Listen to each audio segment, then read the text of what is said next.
In a distant setting away from the bustling metropolis of São Paulo lies the tranquil city of São Roque, located 68 kilometers from the state capital.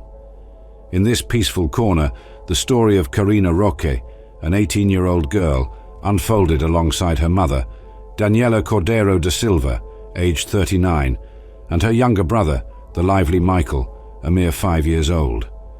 The family bonds between these siblings were remarkable, permeated by constant displays of affection and care. The family's routine unfolded serenely in the welcoming atmosphere of the small countryside town. However, destiny had a fateful chapter to be written in their story, an episode that unfolded on a significant day, the 4th of April, in the year 2019. On that date, as usual, Daniela, the devoted mother, embarked on her journey to the supermarket in search of provisions for the household. She entrusted the care of Michael to her daughter Karina, who volunteered to look after her younger brother during her brief absence. However, what occurred upon her return was enough to leave any mother bewildered and astonished. Upon entering her home around 8 o'clock in the evening, Daniela found a door that refused to yield to her efforts to enter. She instinctively called for one of her children to come and unlock it, expecting to find a logical explanation for this situation. However, the response that echoed from the other side of the locked door left her perplexed, as it was her daughter Karina responding with a firm refusal to open it.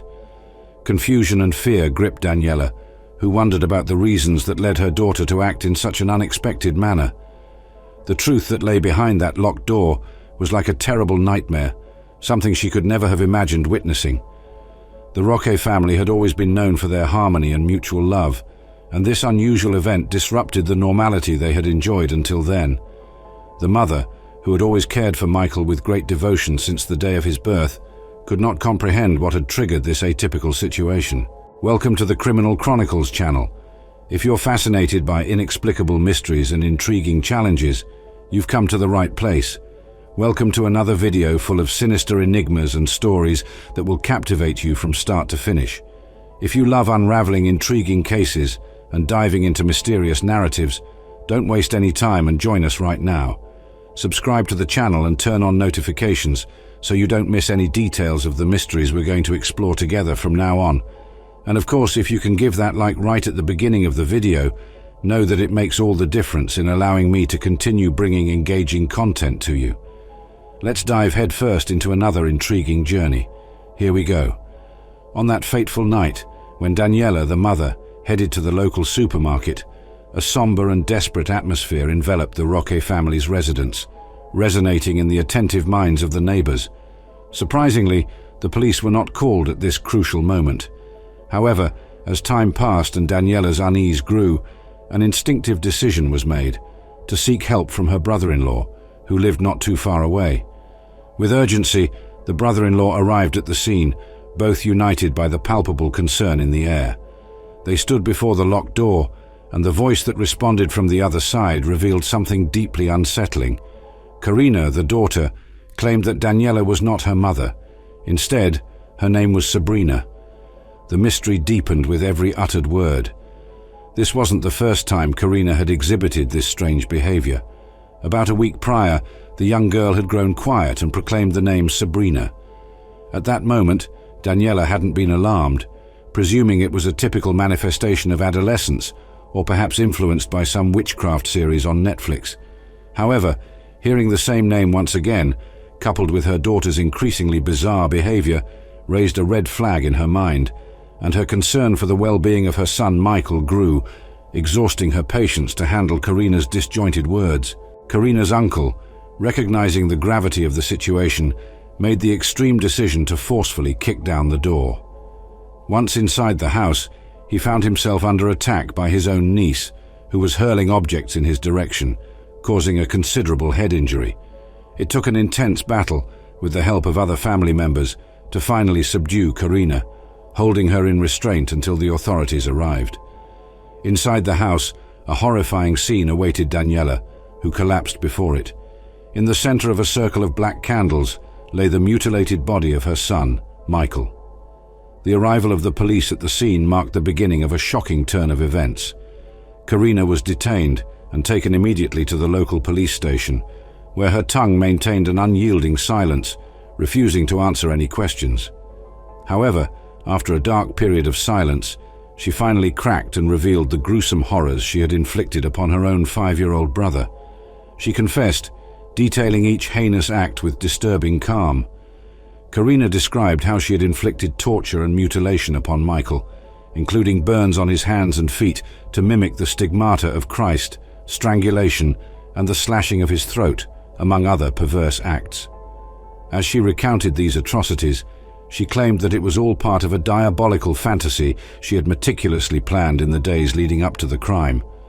On a quiet afternoon, Karina invited her brother into her room, suggesting a round of games. He eagerly accepted, and once there, a friendly atmosphere enveloped the two. Laughter and joy filled the room, making the moment special between siblings. What happened next left everyone perplexed. Without any apparent explanation, Karina underwent a disturbing transformation. Instead of continuing the fun, she became involved in an inexplicable act of violence. There was no apparent motive, but she grabbed a sharp object and gravely injured her brother. Authorities were called, and shock rippled through the community. Investigations uncovered a scene of horror, but the motive behind the attack remained a mystery. Karina maintained a disturbing silence, never revealing what drove her to commit such a cruel act. Legal measures were taken, and Karina was placed in preventive custody after a custody hearing. She was transferred to a women's correctional facility, where she was isolated from other inmates due to the nature of her crime. Medical reports revealed the extent of cruelty inflicted on her brother. While Karina claimed he was already dead before the mutilations, medical evidence showed that he had suffered terrible agony and torture while still alive. The screams that echoed through the neighborhood now had a grim explanation. No one predicted this shocking behavior in Karina. Friends and family attested that she seemed like an ordinary 18-year-old, with no signs of disturbing behavior. A close friend revealed that Karina had strange dreams and shared enigmatic research on the internet. These details were added to the police investigation, which concluded that she acted alone. Despite her cell phone being found at the crime scene, forensics couldn't retrieve its contents. However, the analysis of the SIM card didn't lead to other individuals involved in the crime. Karina was charged with first-degree murder, concealing a corpse, attempted murder, and animal cruelty. While awaiting trial at Tremember Penitentiary, a mental health examination was requested. The results revealed that Karina was suffering from schizophrenia.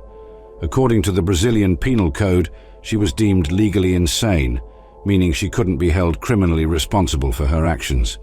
She was transferred to a psychiatric prison, where she receives medical and psychological treatment. Currently, Karina receives no visitors.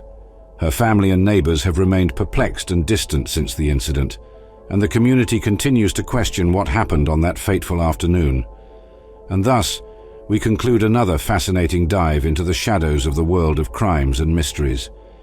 If you were intrigued by the twists, puzzles, and engaging narratives we explored here on the Criminal Chronicles channel, don't miss the chance to join us on this ongoing journey. Subscribe now to the channel to not miss any electrifying episodes to come. Every case, every detail meticulously investigated depends on your support to continue happening. Leave your like, because that's what motivates us to keep bringing you quality content and meticulous investigations. Comments are essential too. Share your theories, opinions, and ideas. Your participation makes this community even richer and full of energy to unravel the greatest criminal mysteries. Remember, producing videos as engaging as this is a challenge, but with your support, we can continue to explore stories that stir our investigative instincts. So don't waste any time. If you're not yet part of this passionate community for mysteries and intriguing crimes, click the subscribe button, activate notifications, and leave your mark in the comments and likes. Together, we will uncover the most complex secrets of the criminal underworld. Until the next video, detectives.